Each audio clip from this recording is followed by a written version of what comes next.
Comment éviter les petits maux en avion? L'avion réserve son lot de petits maux dont on peut se préserver. Les turbulences aériennes ravivent le mal des transports, aussi appelé cinétose. Parfois des crampes d'estomac interviennent, outre les bourdonnements d'oreilles et les jambes lourdes peuvent être pénibles durant le voyage. De nombreuses personnes en souffrent. Les premiers symptômes du mal de l'air sont les maux de tête, les nausées, les sueurs et les vertiges. Bien que n'importe qui puisse avoir le mal de l'air, certaines personnes sont plus susceptibles que d'autres et ont des problèmes pratiquement à chaque fois qu'elles prennent l'avion. Le mal de l'air est un mal des transports causé par des signaux contradictoires que nos sens envoient au cerveau. Les yeux s'adaptent au manque de mouvement autour de nous, et envoient un message au cerveau disant que nous sommes immobiles. L'oreille interne, toutefois, sent qu'en réalité, il y a des mouvements, les signaux contradictoires entraînent la nausée et parfois des vomissements. Heureusement, il y a certaines choses que l'on peut faire pour éviter d'avoir le mal de l'air. Certaines personnes anxieuses et souffrant de mal de l'air peuvent être nauséeuses avant même que l'avion n'ait décollé. Si tel est le cas, parlez-en à votre médecin, qui pourra éventuellement vous prescrire un traitement préventif antihistaminique, à prendre 1 heure avant le décollage. Demandez dès lors de la réservation, une place au centre de l'avion, qui est l'endroit le plus stable, si vous y êtes sujet. La plupart du temps, il y a la possibilité de choisir son siège au moment de l'achat du billet d'avion.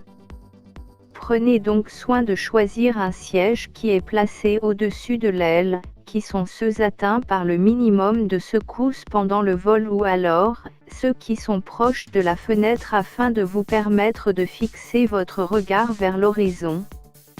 Le fait de fixer votre regard au loin à travers la fenêtre sur un point fixe, peut vous aider à redonner de l'assurance à votre cerveau et à stabiliser votre équilibre. Si ces sièges ne sont pas disponibles, choisissez un siège situé près de l'entrée de l'avion et de la fenêtre. La partie avant de l'avion est un endroit où l'on sent moins de secousses pendant le vol. Avant de prendre le vol, il faut se reposer, cela peut permettre de maintenir votre organisme dans un meilleur état de détente. Évitez de prendre un repas trop copieux, faites attention à ce que vous mangez 24 heures au moins avant votre voyage. Ne mangez pas de féculents tels que les pâtes et le riz, la veille du départ, car ils fermentent dans l'estomac. Essayez de ne pas manger des aliments gras, poisseux, trop épicés ou trop salés. Tout repas lourd doit être banni juste avant le départ, mais ne prenez pas pour autant l'avion le ventre vide. Limitez la consommation d'alcool, car consommer de l'alcool juste avant le voyage peut être un facteur déclenchant le mal de l'air chez beaucoup de personnes. Évitez les boissons gazeuses, qui favorisent les ballonnements intestinaux, amplifiés par le changement de pression dans la cabine. Cela peut causer un traumatisme abdominal. Évitez aussi la caféine pendant le vol et mangez légèrement. N'absorbez aucun aliment qui peut irriter votre estomac. Préférez de manger des biscottes et à boire de l'eau contenant de la glace tout au long du vol. Évitez de lire ou de jouer à des jeux que vous devez tenir à la main. Le fait de vous focaliser sur quelque chose qui est plus proche de votre visage et de vos yeux, empire les signaux de confusion envoyés au cerveau. Gardez la tête droite, pour chasser les nausées, fermez les yeux et se concentrer sur sa respiration profonde et lente. Une respiration rapide et superficielle empirera les symptômes. Il a été démontré qu'en respirant lentement et profondément, on peut gérer le mal de l'air mieux que lorsque l'on respire normalement. Le fait d'utiliser des techniques qui favorisent une respiration lente et profonde vous permettra d'engager une partie de votre système nerveux, appelé le système nerveux parasympathique, qui a pour fonction de calmer les nerfs. Ce type de respiration vous permet de vous détendre et de créer un état de meilleure détente à travers votre organisme. Vous pouvez aussi mâcher quelque chose comme du chewing-gum ou une sucette afin de pouvoir alléger la nausée et détendre vos neurones. Profitez du repose-tête qui se trouve sur le siège. Cela peut vous aider à vous détendre, mais également à stabiliser les mouvements de votre tête. L'utilisation d'un oreiller cervical peut vous mettre plus à l'aise. S'occuper l'esprit en regardant un film diffusé dans l'avion afin de passer le temps, ou écouter de la musique par l'intermédiaire des écouteurs. Quoi qu'il en soit, il faut garder la tête le plus immobile possible et éviter la lecture et l'écriture. Si vous avez avec vous des mini-ventilateurs personnels, ces derniers peuvent également vous offrir de l'air pur. Le vent frais qui frappe votre visage aide à respirer de l'air pur et frais pouvant permettre de se détendre. Au-delà de 6 heures de vol, le sang circule mal et une sensation de jambes lourdes se fait sentir. Échappez à l'ankylose, mal de dos, cervicale tendue, jambes lourdes. La position assise plusieurs heures de suite favorise les tensions et l'engourdissement. Le voyage est de longue durée, il faut apporter un appui-tête pour vos cervicales. Si vous voulez soulager vos lombaires, vous pouvez aussi intercaler une écharpe ou un petit coussin entre le dossier et le bas du dos. Appliquez un spray jambes lourdes, pour donner un coup de fouet aux mollets. Le meilleur remède reste encore de bouger, de s'étirer et de se dégourdir les jambes. La classe économique n'étant pas conçue comme un espace de gym, il s'agit surtout de marcher dans l'allée centrale et de faire des petits mouvements de cheville en flexion-extension, des rotations de gauche à droite et vice-versa, soit une dizaine de fois pour chaque pied, environ toutes les 2 heures. Vous réactivez ainsi la pompe musculaire de vos jambes et favorisez le retour veineux. Soyez prévoyant en portant des vêtements amples, en évitant pantalons, chaussettes et ceintures serrées. Pour un long trajet, portez des chaussettes ou des bas de contention, pas très sexy, mais terriblement efficaces. Ne croisez pas les jambes et levez-vous régulièrement pour réactiver la circulation, n'hésitez pas à retirer vos chaussures. Il faut bien penser à s'hydrater, toutes les heures environ, l'air de la cabine étant généralement très sec.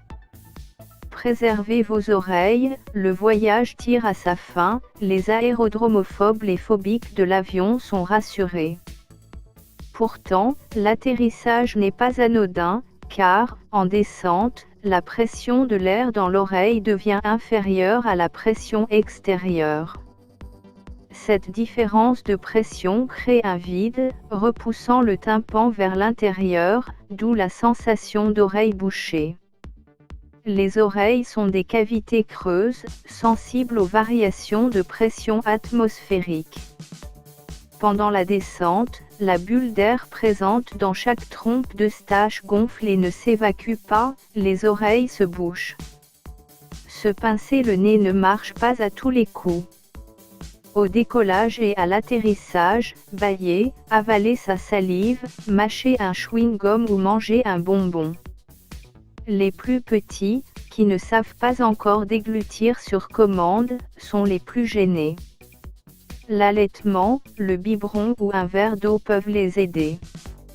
Si la gêne ne passe pas et s'amplifie avec des douleurs dans les sinus puis dans les oreilles, c'est le signe d'une sinusite ou d'une otite. Consultez un médecin dès votre arrivée. Les porteurs de prothèses auditives, quant à eux, doivent être vigilants et penser à les débrancher au décollage comme à l'atterrissage pour ces mêmes questions de variation de pression. prenez des médicaments contre le mal des transports, il est préférable de prévenir le mal de l'air que d'attendre que les symptômes commencent à se manifester avant de chercher à les traiter. Votre docteur doit pouvoir vous aider en vous prescrivant des médicaments qui sont utilisés pour prévenir ce genre de malaise. De nombreux types de médicaments sont disponibles contre le mal de l'air. Certains sont en vente libre. Il y a d'autres médicaments plus efficaces qui sont disponibles sous ordonnance. Votre docteur saura vous dire quel médicament est le mieux adapté pour vous. Portez un bracelet d'acupression ou croquer du gingembre. Ils ne sont pas entièrement conclusives, mais certaines personnes pensent que ces options sont efficaces. Le bracelet exerce une pression sur le poignet afin de stimuler les points d'acupression, tandis que le gingembre est connu pour ses propriétés antiémétiques reconnues, ayant une action sédative sur l'estomac, ce qui est considéré comme capable d'aider à contrôler les nausées et les vomissements. Vous pouvez aussi demander à l'hôtesse de l'air de vous changer de place si les personnes qui sont autour de vous ont le mal de l'air, car le fait de sentir et d'entendre les autres personnes à côté de vous, qui ont ce mal est un grand facteur qui peut déclencher les malaises. Il n'est pas facile de pouvoir convaincre l'hôtesse de changer de siège dans un avion, mais cela vaudrait la peine d'essayer. Converser avec votre camarade de voyage peut vous permettre de vous distraire et de passer le temps. Sachez que vous n'êtes pas les seuls, et oui, il arrive même que certains pilotes aient le mal de l'air. Pour combattre ce problème, de nombreux pilotes, aussi bien que les personnes qui exercent des fonctions qui les obligent à prendre fréquemment l'avion, essaient des techniques d'adaptation. Ceci implique qu'ils doivent s'exposer de manière répétée à ce qui leur donne ce malaise, comme le fait de faire fréquemment de petits voyages par avion, particulièrement juste avant un long voyage. Des techniques de rétroaction biologique sont pratiquées. Des études concernant les pilotes qui ont des problèmes liés au voyage par avion ont montré des résultats promettants. Cette utilisation accompagnée des méthodes de relaxation ont appris aux pilotes à contrôler leur mal de l'air. Les personnes qui ne devraient pas prendre l'avion.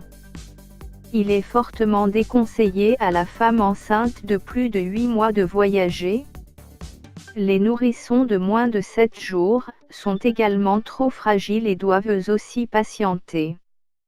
Les personnes récemment opérées doivent être prudentes et attendre plusieurs jours avant de prendre l'avion, notamment en cas de chirurgie gastro-intestinale ou oculaire, d'intervention neurochirurgicale ou de traumatisme abdominal. Enfin, les amateurs de plongée doivent respecter un délai entre la fin de la dernière plongée et le retour en avion, 12 heures pour une plongée de moins de 2 heures et 24 heures au-delà. Cependant, si votre malaise empire progressivement ou est sévère, il faut demander à votre médecin de vous recommander un spécialiste dans les pathologies des oreilles, du nez, de la gorge, de l'équilibre et des systèmes neurologiques. Cherchez à savoir où se trouve le sac à vomi, juste au cas où. Merci de vous abonner et de mettre des pouces bleus. À très bientôt pour de nouvelles vidéos.